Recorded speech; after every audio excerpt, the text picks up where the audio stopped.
can be an eye-opening experience sometimes to go somewhere for the second time and you see it in a new light because the newness is kind of worn off and you go back and you kind of have that expectation in your mind of something being like perfect or just a certain way, and sometimes it's not. Sometimes it's not what you remember it being, or it's changed. But at the end of the day, you don't really know until you come back and you get that, oh, this is it? Or you come back and you're still full of life and you get reinvigorated by it. My mind is a reflection kind of what's around me, my environment.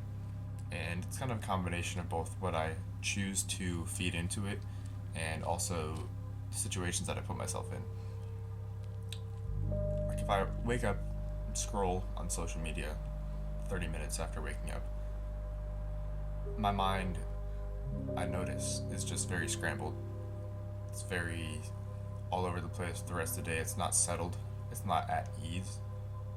And that's a direct result of my actions. I'm scrolling and constantly stimulating my mind with this media. And in reality, my mind can't focus because that's how I start my day off. But I would never actually associate that with how it impacted my mind and my thinking, my clarity. But it also kind of pertains to the actual place where you are. And as I travel more, the more I notice kind of how my environment and just the actual place on earth where I am influences my mind in a way.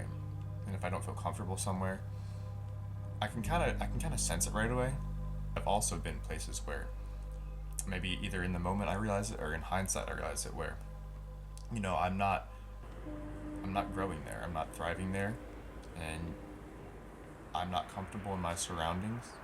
And a sense of discomfort is good, I think, but if you don't surround yourself with what's good for you and what you need to grow, then it's really challenging to thrive in that environment. I do need to find some dinner. Getting kind of hungry, it's getting kind of late.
almost all of the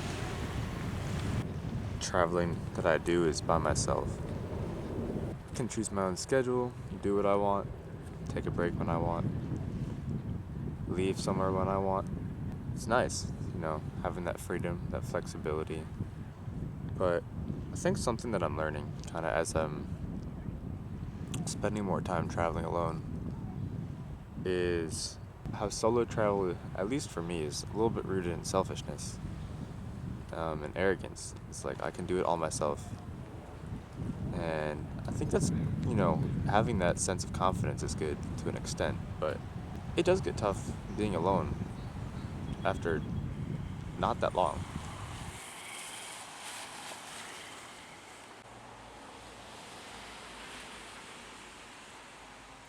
I think I'm learning that more as I go along, that these people that I meet along the way, whenever I do, I feed off of their energy, and usually it's in a good way. I'm not a supernatural extrovert. I'm naturally pretty introverted, so I don't go out and, just meet people left and right. I would do make friends, and I have here too, but it's more of a sporadic thing. I've been finding that traveling by myself, it's cool to experience the world and all, see new places, but ultimately you still feel lonely. You still feel those senses of wanting to share it with someone.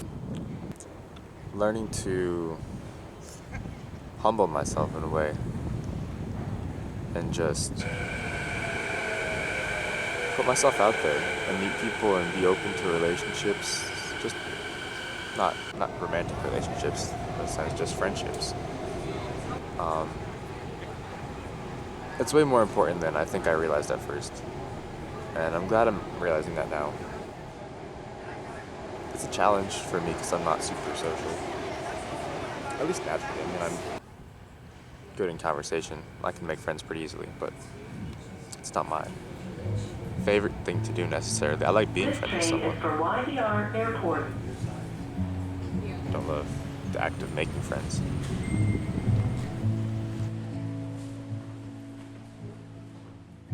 Oh no, late again,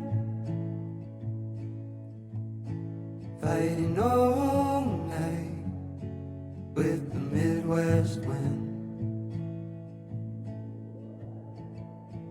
Downhill to the river wild, to catch me sleeping. Have my